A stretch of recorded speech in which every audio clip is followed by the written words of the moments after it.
Hey guys, welcome to my first implementation video. In this video, I'll be walking through the baseline code for my rover. So what I mean by baseline code is like the first version of autonomous navigation, and also the mapping code that I have.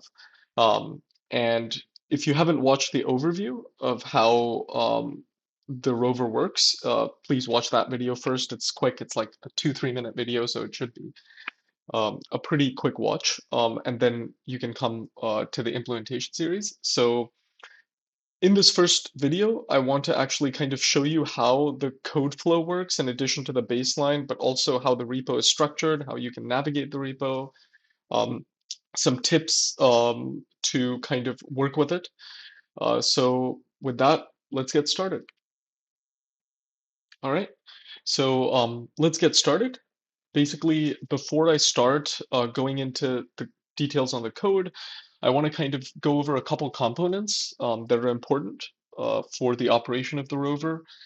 There's a much more detailed build video that I'll make, but over here I'm just going over some of the really crucial components. So one, the ESP32. So the microcontroller is essentially responsible with communicating with the motor drivers in order to set the duty cycles for the motors, right? So that's its job, right? And then the Raspberry Pi is where I run my nav2 stack. So my main nav2 stack runs on the Pi. I do all my point cloud processing on the Jetson, right? So that's kind of how I've divided the responsibilities for these different components.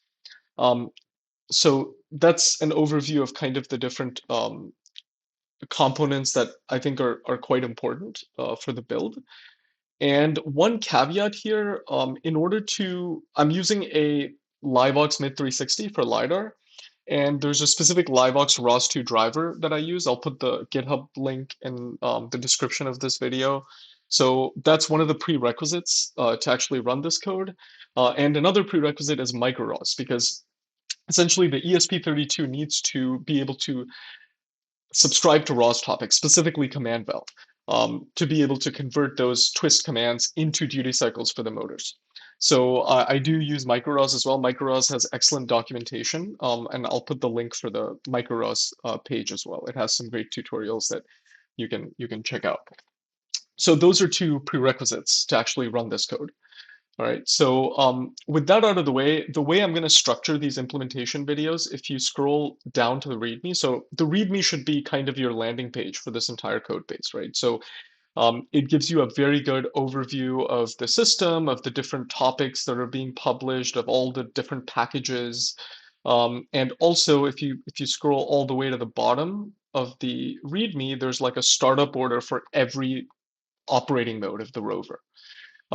So what I'll be doing in these videos is kind of going over these different operating modes for the rover. So that'll pretty much cover all the different ways in which you can run it, right? So essentially for this video, we'll kind of be focusing on 1, 2, and 3 in the README, which goes through just first of all setting up the MicroROS bridge, which is quite simple. You just have to, once you build the MicroROS repo, it's a quick command to kind of run the MicroROS bridge. Then the mapping with using, when I say rover odometry, what I really mean by that is it's basically a basic odometry system that's running using the Go Builder Pinpoint V2 computer. So that I just bought a Go Builder Pinpoint V2 computer for odometry for this baseline implementation and connected it to my Pi. In future videos, there's much more sophisticated odometry systems, custom algorithms like scan to map, EKF, that actually run to produce the odom topic. But in the case of this baseline implementation, the Go Builder Pinpoint computer is what's publishing the odometry. So that's being used for mapping, and for this baseline autonomous navigation mode, it's the same idea that's being used as well. So we'll go over this stuff, but before we go over that, let's kind of look at the way the repo is actually structured. So the repo structure essentially under the firmware folder, you can find app.c, which contains the main microcontroller code, right? And then there's maps, which has the maps that I've saved for from mapping for autonomous navigation. And then I have my RViz settings down here under the RViz folder. Under the source folder, I have all of my kind of packages over here. Bring up is the main package. It has all of the main launch files, and then the packages that it uses are kind of other folders under source. There's important commands, which is pretty nice. So this is a quick cheat sheet for various commands to run the different operating modes of the rover, right? So with the overall kind of code structure out of the way, let's start going into the details of the first three operating modes. Okay, so let's get started with the first point under the startup order here, which is running the micro-ROS bridge. So the purpose of the micro-ROS bridge, again, is so that the ESP32 can subscribe to the command vel topic, because the microcontroller is responsible for communicating with the motor drivers and thus setting the duty cycle of the motors, right? So the Pi will essentially, from nav2, will be publishing command vel, and the motor controller will be subscribing to command vel and using that to set the duty cycle for the motors. Now, the first piece of code we can look at is app.c. So app.c, I won't go line by line in any of the code files. You can take a look at the code yourself, but I'll kind of give you an overview of on a high level, what the code does and some of the important parts of the code. So this is app.c. At the beginning, we have some configs that I set here, which is kind of the left forward PWM, left forward dir, sleep. These are all for the motor driver, so that the motor controller can communicate with the motor driver, and then some encoder settings as well, and some max speed commands, track width, right? The main kind of functions that we want to focus on are set motor speed, one, which runs in the main loop, and set motor speed over here is essentially setting the duty cycle periodically for the motors, right? And then the callback for command vel. So there's a cmd vel. Let's get to right here. So basically we have the command vel subscription callback here, which essentially whenever it gets a command vel topic, it converts it, it clamps and converts into linear and angular speed. And this is what is being used. These latest linear X and Z are being used in the set motor speed function in order to set the duty cycle for the motors, right? So that's kind of how this works, where command vel subscription callback updates the linear and angular speeds, and then those are then used within set motor speed, right? Which then takes that and sets the duty cycle for the motors. Now, so that's app.c. So this is first flashed into the ESP32, into the microcontroller. And once that's flashed into the microcontroller, we want to run this kind of command, right? Of course, micro-ROS is a prerequisite, as I mentioned already. But once that's been flashed, we want to run this. But there's one thing you should be aware of, is that in this stack, the ESP32, the microcontroller, is essentially connected to the Pi via a USB cable. So I've essentially aliased, let me show you.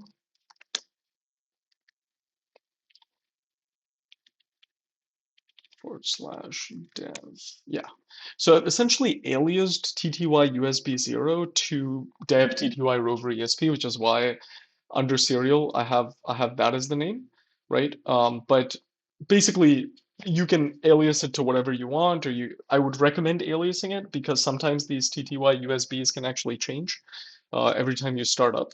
So having an alias gives you some amount of stability. And then once you run this command, what happens is, let me run it. So essentially I can run this command and show you kind of what happens, right? So here, these are the logs of micro-ROS over here. So I ran this, so the micro-ROS bridge has been set up, right? So what this bridge essentially does is, between the Pi and the ESP32, there's now a micro-ROS bridge which enables the microcontroller to listen to topics that are being published. from the Pi, right? So the Pi is publishing like command vel, the ESP32 can listen to it, and using this app.c file, which has been flashed into the ESP32, can then drive the motors, right? So that's how the micro bridge is set up. So it's mainly the communication setup between the Pi and the microcontroller, the ESP32, so that command vel commands that are published by the nav2 stack on the Pi can be consumed by the microcontroller and can be converted into the duty cycles for the motors. And so all of these different data publishers, data writers, topics, subscribers, all of these are, coming from this app.c code. All right, let's move on to step two, which is mapping. So the first step in mapping is actually to launch this LiveVox ROS driver 2, which, as I said, is a prerequisite for this repo. I'll provide the GitHub page. The build instructions are very clear on their GitHub page, so you can build this for yourself. So I haven't included the LiveVox underscore workspace, LiveVox underscore WS, this folder, in my repo because you get it right off of the LiveVox ROS driver 2 GitHub page. So once you get it and build that, you can essentially go into LiveVox underscore WS, source it, and run this launch command. And as soon as you run it, we'll essentially get these two messages, LiveVox LiDAR and LiveVox IMU. Now, for this particular baseline phase, we don't need LiveVox IMU. LiveVox IMU is used for later phases to deskew the point cloud and also to propagate the nominal state for the EKF node. In this phase, we're just going to use LiveVox LiDAR, which is the point cloud. So once this is published, you'll see, let's look at the topic list. Under the topic list, you'll see these LiveVox IMU and LiveVox LiDAR topics. I can quickly echo it. And you'll essentially see the data being published in this point cloud 2 format. So that's what's happening with this first launch command. The second launch command, jetson.launch.py, we can actually take a look. Let's go up there to the Jetson launch, and we see two things happening here. One, a static transform is being published.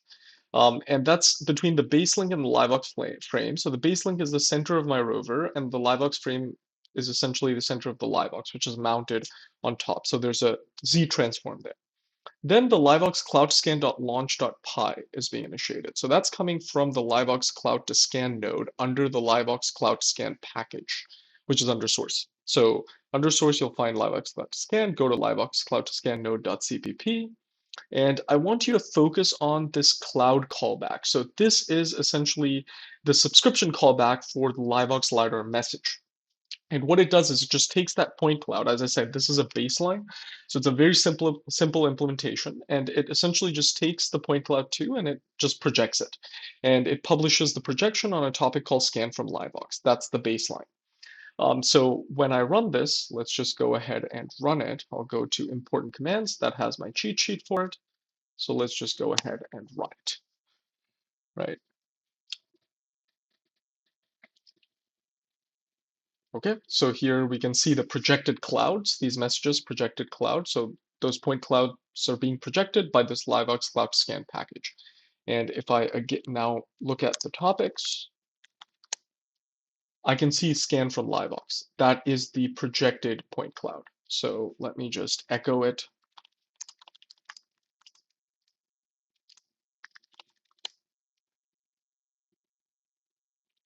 So as you can see, this is kind of the projected point cloud data over here. Okay, so yeah, so that is kind of what happens on the Jetson side. Essentially, first we launch the LiveVox ROS2 driver to publish those LiveVox LiDAR and LiveVox IMU messages from the MID360. And then those messages are processed by the Jetson launch over here, which then take it and project that point cloud onto 2D for the nav2 stack.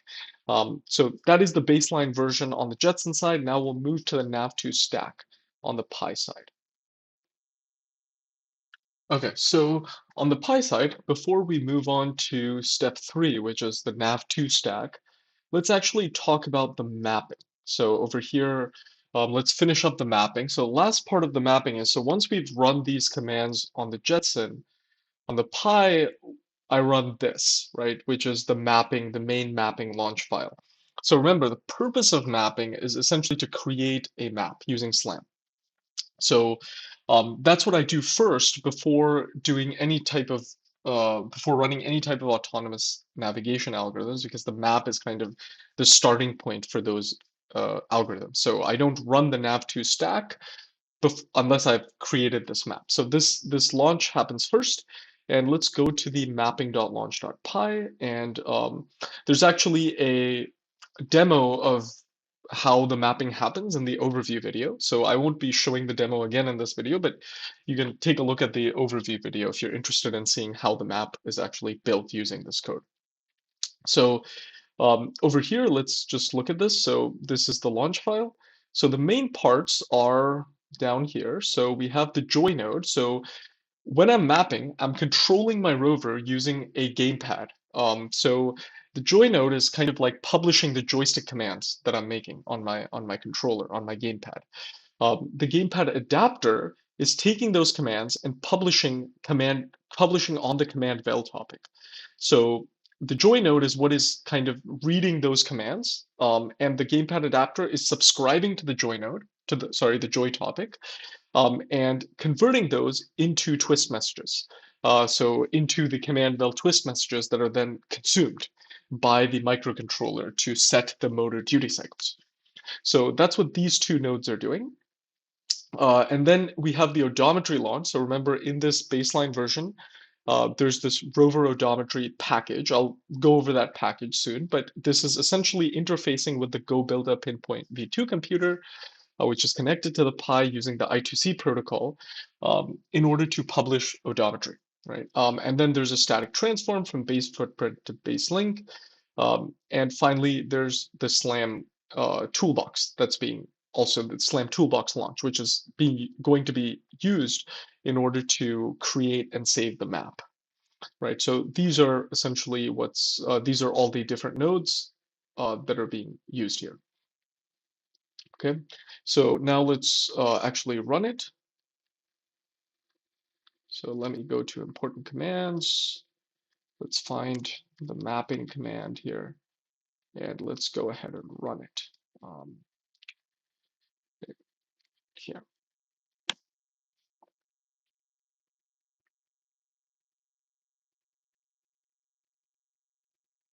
All right, so as you can see, there's some messages over here um, where we have the this it starts eStop active, so it starts the rover in a paused mode. Once you clear eStop, you can then control it just for safety. And then the odometry has been started as well, and the LiDAR's also been registered. So we're ready to start creating the map.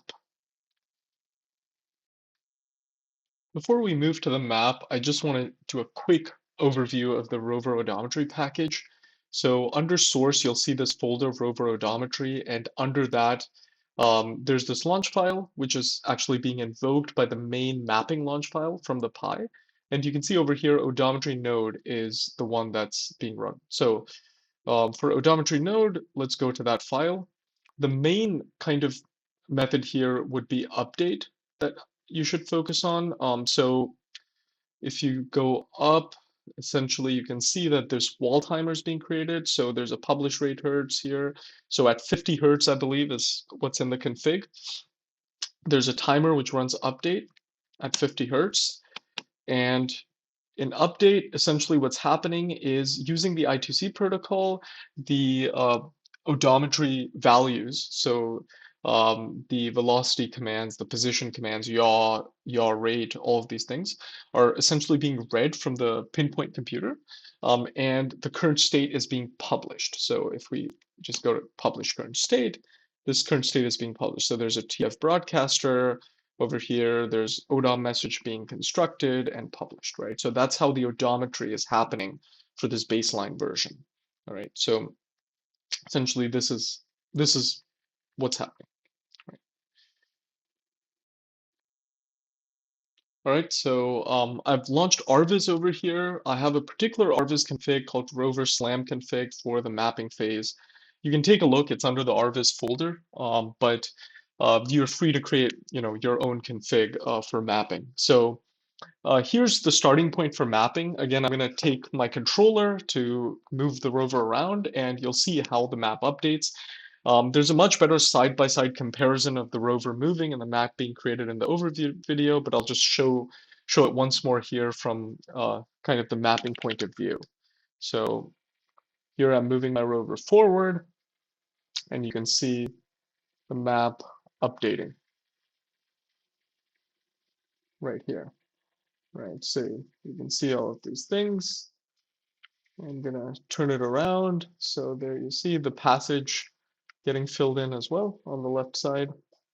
And there you go. So that's a quick demonstration of the map also updating. All right, now let's move on to step three. So step three is autonomous navigation using the baseline, the rover odometry, right, from the mapping phase. So on the Jetson, it's the same. We still launch the same things on the Jetson. So I'll talk about what's being launched on the Pi. So once the mapping phase is done, we can save our map. So there's a Slam Toolbox service to save the map. It's there somewhere in the README. I've provided the command that can be used to actually save the map. And once the map is saved, I've saved it under this directory in rovermap.yaml. We can actually launch the nav2 stack on the Pi.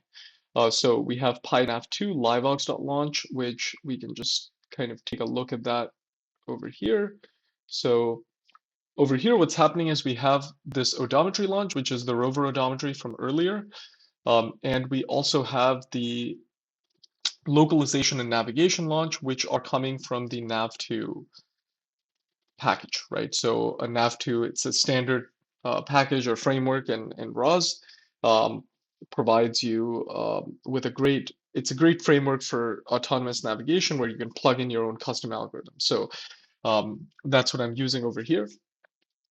And using nav2 and the odometry launch um, package, the rover odometry package that I spoke about earlier, we can actually run autonomous navigation. So so that's what's happening here. Note there's no gamepad here because that's only for mapping. For creating the map here, we're going to give the rover a goal pose, and it's gonna move to the goal pose.